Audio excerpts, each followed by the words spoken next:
English research by A.K. Sharma. Hello my dear student, good morning to all of you. Welcome back to my YouTube channel. This is A.K. Sir from Paharpur Taryani. Today in this lesson I am going to teach you what is English.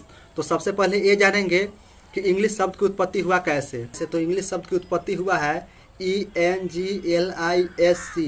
इसी शब्द से English शब्द का उत्पत्ति हुआ। ENGLIC ये जो शब्द है ये ओल्ड इंग्लिश का शब्द है जिससे इंग्लिश शब्द का उत्पत्ति हुआ है। तो अब सवाल उठता है कि इंग्लिश क्या है, what is English.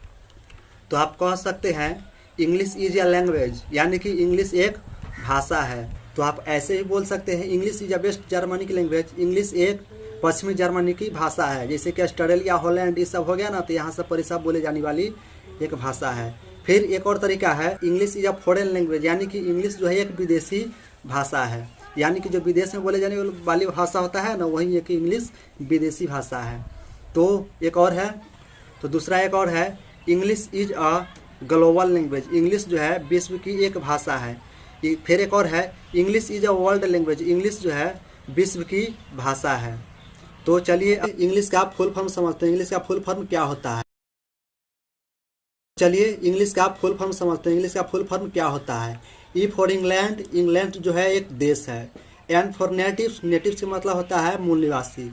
Ji for global, global का मतलब होता है विश्व। एल फॉर लैंग्वेज, लैंग्वेज का मतलब होता है भाषा। आई फॉर इंटरनेशनल, इंटरनेशनल का मतलब होता है अंतर्राष्ट्रीय। S for source of, source of का मतलब होता है का स्रोत।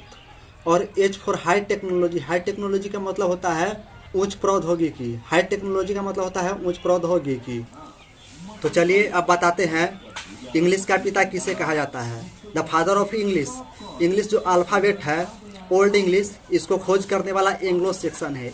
जी हाँ, एंग्लो सेक्शन, एंग्लो सेक्शन यही ओल्ड इंग्लिश और अल्फ़ाबेट का खोज किया हुआ है, जो 5वीं शताब्दी में इसका खोज हुआ था।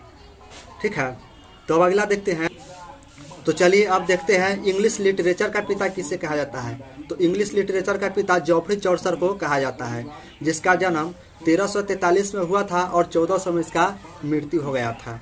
जी हाँ, जॉफ्री चौसर के नाम से जाने जाते हैं, जिसका जन्म 1343 में हुआ था और 1400 में इसका मृत्यु हो गया था, जो इंग्लिश लिटरेचर के पिता के नाम से प्रसिद्ध है। धन्यवाद।